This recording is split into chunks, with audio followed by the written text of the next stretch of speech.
Every country on Earth is drowning in debt.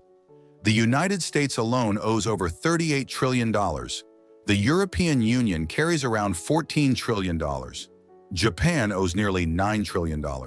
Even oil-rich nations like Saudi Arabia or export giants like Germany and China owe staggering sums. But here's the great paradox. If everyone owes money, who exactly is the creditor? Who's getting paid? Welcome to the Trade Impact, where money, power, and their histories are the subjects. Nothing here is as simple as it looks. Debt isn't just a burden. It's the invisible architecture holding up the modern world. Every war, every economic boom or bust rests on this delicate scaffolding of interconnected debts. When you follow this chain of creditors long enough, you uncover something unsettling. The world doesn't owe money to any one country. It owes money to itself. But don't mistake this for fairness. Not everyone benefits equally.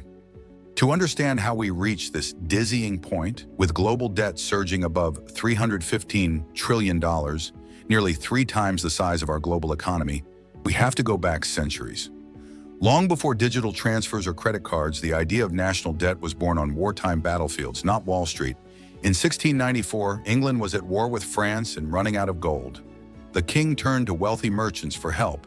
In exchange for a permanent stream of interest payments guaranteed by future taxes, they financed the crown.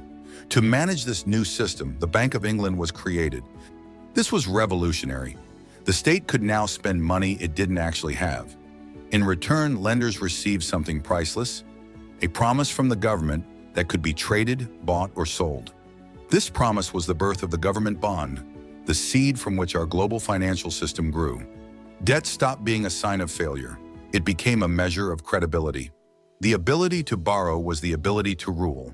Empires once conquered lands for gold. Now they issue bonds to extract interest. The battlefield? The balance sheet. Fast forward to today.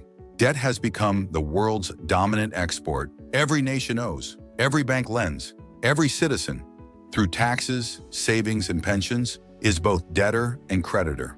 But who holds the other end of the rope? Let's look at the United States, whose debt isn't just national, it's global. Roughly half of its $38 trillion debt is publicly held, owed to investors rather than other government departments. 2/3 of those investors are American banks, pension funds, mutual funds, insurance companies, and even the Federal Reserve itself.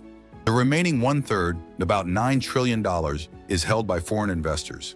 Japan tops that list with around $1 trillion in U.S. debt, followed by China with $800 billion, and then the UK, Luxembourg, and Belgium. So while people often say the US owes China, that's only about 2% of the total. Most debt the US owes is, effectively, to itself. The Treasury issues bonds. Banks and funds buy them. The Federal Reserve often buys them back, effectively creating new dollars in the process. Americans pay taxes that go towards the interest on those bonds, and that interest flows back into American retirement accounts. It's a closed loop, a financial mirror. But this cycle isn't unique to the United States, it's global. Japan lends to the US through treasuries, the US lends to Europe through the IMF. Europe lends to developing nations through the World Bank, and developing nations lend back to advanced economies, parking foreign reserves in Western bonds. It's a planetary game of hot potato, but the potato is made of promises.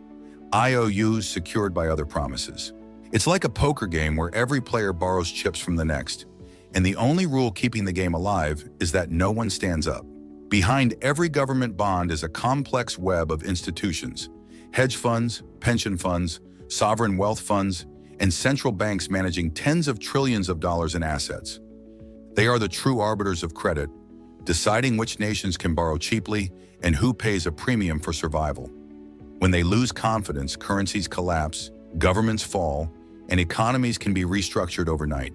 Democracy decides governments. Markets decide who survives. And the ultimate market maker? The central banks. These institutions don't just manage debt, they manufacture it. Every time the Federal Reserve or European Central Bank buys government bonds, new money is created.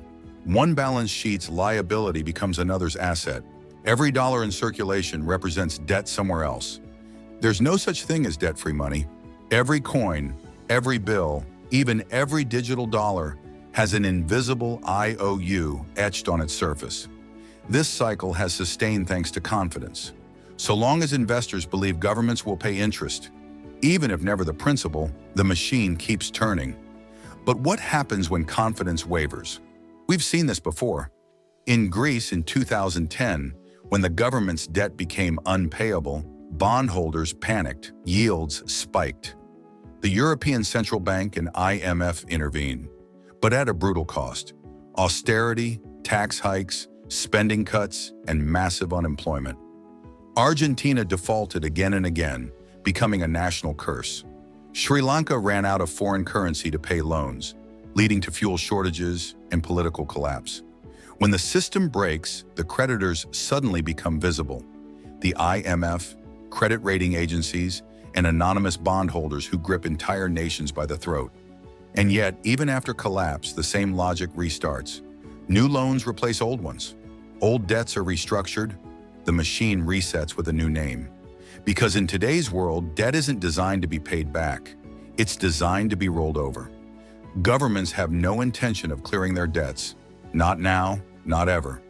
When you or I take a loan, we're expected to repay the principal. Governments operate differently. They treat debt like a subscription, issuing new bonds to pay off old ones. A process economists call refinancing. Interest is the real product, the rent paid for financial stability.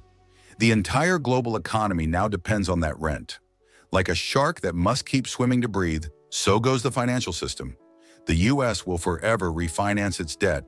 Japan has been rolling over debt for decades, now exceeding 250% of GDP, with bond yields near zero. Investors aren't waiting for repayment, they're waiting for renewal. For them, government debt is the safest collateral in existence. A US Treasury bond isn't a liability, it's an asset, the foundation of global markets. Pension funds hold it. Banks use it as security. Central banks treat it as money. The system relies on governments never repaying their debts because paying it off would collapse the entire global financial system. Imagine if Washington paid its $38 trillion debt tomorrow. Banks and funds worldwide would lose their most stable assets. The dollar supply would shrink dramatically, triggering deflation and economic collapse. So governments issue more debt rhythmically, not recklessly. Debt is the heartbeat of capitalism, pulsing through pensions, mortgages, and markets everywhere. When politicians talk about balancing budgets or paying off debt, they sell an illusion. The goal isn't elimination, but sustainability.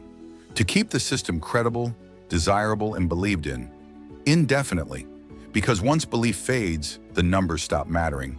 Confidence collapses, interest rates spike. The economy built on rolling promises grinds to a halt. That's the real secret of sovereign debt.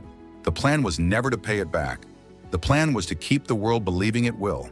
It's a closed loop of trust. And as long as that trust holds, the numbers can stretch indefinitely. But trust isn't shared equally. When we say we owe it to ourselves, that's only half true. Interest payments consistently flow upward from taxpayers and workers to institutions and wealthy bondholders. Debt isn't just a transfer between countries, it's a transfer between classes. That's why global inequality grows alongside global debt. The system rewards debt owners and punishes debt payers. If this sounds familiar, it's because it's the same story, just on a larger scale, from households to nations to the entire world. Creditors aren't villains. Debtors aren't victims. They are two sides of the same machine. But what happens when this machine runs out of fuel? When new borrowing can't keep pace with prior promises? That's when who's the creditor becomes a deeply personal question. Because at the top of the global debt pyramid, there isn't one face to blame. It isn't China. It isn't Wall Street. It isn't the IMF. It's all of us. The global financial system itself has turned debt into money. Governments issue it, banks multiply it, investors trade it, and every citizen depends on it. The line between debtor and creditor is blurred, almost meaningless. Debt once meant bondage. Today it means balance. But if that balance breaks, if confidence breaks, the illusion ends. We'll be left with the reality, a promise that can never be kept forever.